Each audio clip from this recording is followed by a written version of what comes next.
and thanks for joining us again for the third hour of Newsmax Now. I'm Miranda Kong. 3 out of 4, Miranda. Good to have everybody with us for another hour. I'm John Bachman. The GOP presidential field getting a little bit more crowded. Another announcement happening today. The mic went off. Let's turn that back on. The GOP presidential field gets a little bit more crowded, as I was saying today. Senator Lindsey Graham announcing he's running for president. Graham says Barack Obama has made America less safe. Simply put, radical Islam is running wild. They have more safe havens, more money, more capability, and more weapons to strike our homeland than any time since 9/11. Well, Senator Graham says if he is elected president, his goal will be to defeat radical militants. He says he is ready to be the next commander-in-chief. Well, speaking of the elections, a new poll shows Wisconsin Governor Scott Walker winning if the Iowa caucuses were held today.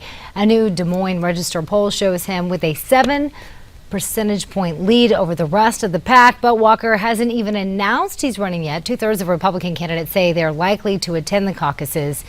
Those who are likely to attend, rather, favor Walker. Dr. Carson gets 10%, but also leads all candidates among women who plan to go to the caucuses. And former Vice President Dick Cheney could play a major role in the GOP presidential selection. The Wall Street Journal says Cheney and his daughter Liz are set to release a book this fall outlining how they believe the U.S. should be acting on the world stage. Cheney has also been advising some White House hopefuls, and 2 of his top foreign policy aides are already working for former Florida Governor Jeb Bush. On the other side of the race, Democrats are on the hunt for more money. The New York Times says they're basically trying to find a Democratic answer to GOP donors like the Koch brothers and Sheldon Adelson. Part of the problem, the paper says Hillary Clinton reportedly is not meeting with any potential mega donors right now. The NSA no longer has the authority to collect Americans' phone records after the Patriot Act expired at midnight. The Senate voted to move forward today with new laws to replace the Patriot Act, but the full passage of those laws will be delayed at least until tomorrow after Senator Rand Paul objected. I think the bill may be replacing one form of bulk collection with another, but the government, after this bill passes, will no longer collect your phone records. 196. My concern is that the phone companies still may do the same thing.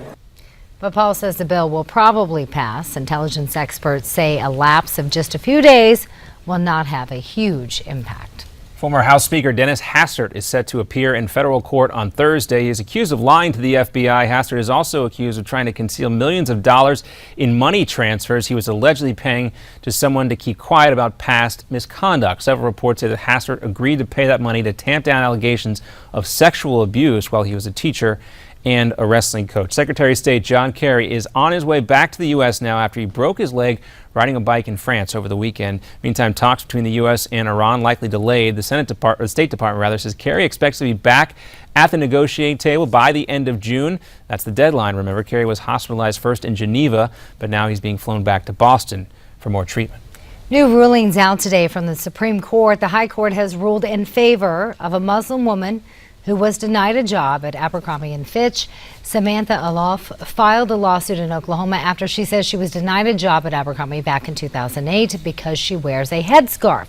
The question before the court was if Alof was required to ask for religious accommodation in order for the company to be sued under the Civil Rights Act. Alof wore her headscarf to the job interview, but she did not ask for the religious accommodation. Abercrombie says it didn't hire Alof because the headscarf violates its looks policy for sales team members. The Supreme Court also rules in favor of a man who was convicted of posting threatening messages on Facebook.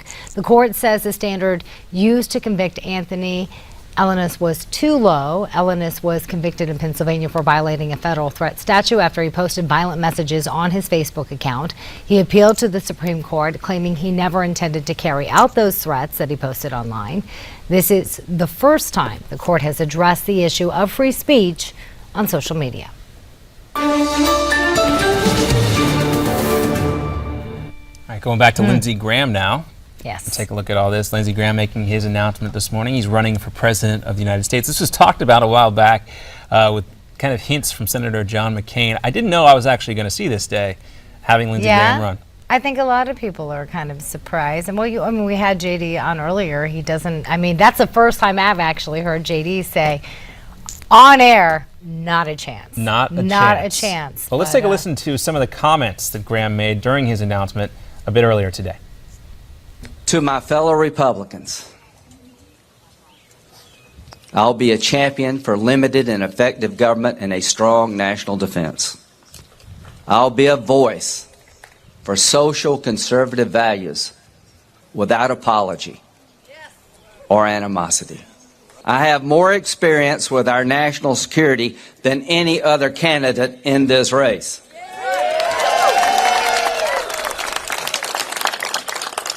That includes you, Hillary. That includes you, Miranda.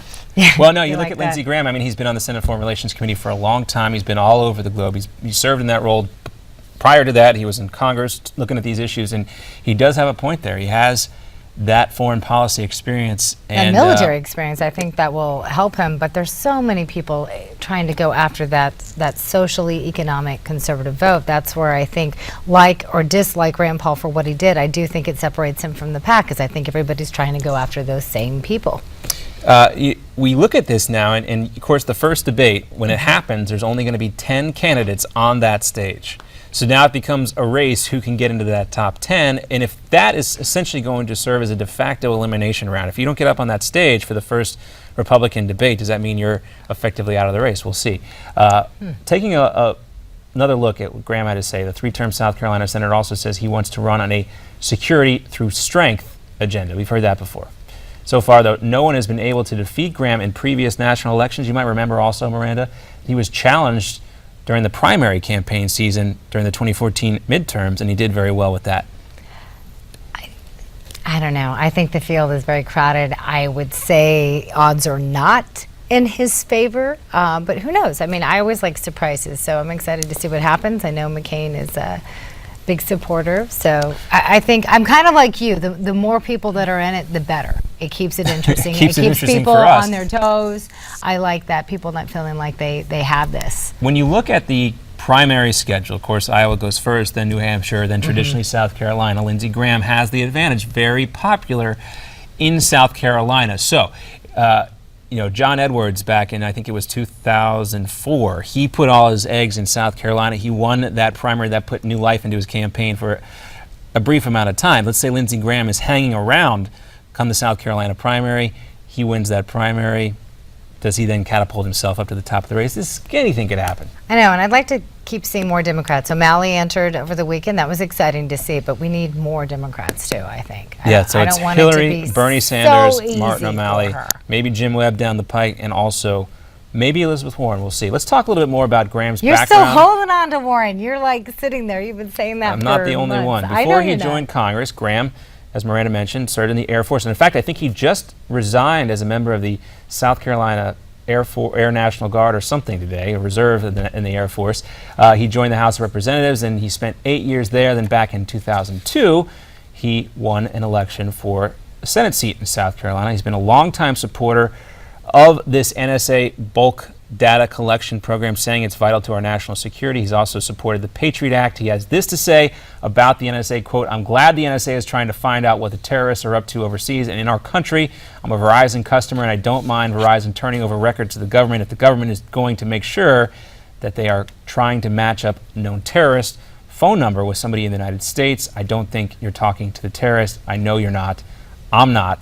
So we don't have to worry about this." This has been the line, you know. Do you think his extensive military experience will work in his favor? We talked about that last week. If it matters anymore, you know, again, the way the Constitution is set up, that you're supposed to have a civilian commander-in-chief of the military. Does military experience matter? I don't know. Yeah. Well, I know, Barack Obama, no military experience. George W. Bush served in the Texas Air National Guard. Before that, Bill Clinton, no military experience. And I think I was reading out of all the members in Congress when they voted for the Iraq War, I think only one of them had a family member that was actually going to go serve. To verify that, I'll get back to you on that. Trust but verify. Since Lindsey Graham is channeling Reagan, we'll channel some Reagan as well. It definitely keeps things interesting. Still much more to come here. You're watching Newsmax now right here on Newsmax TV.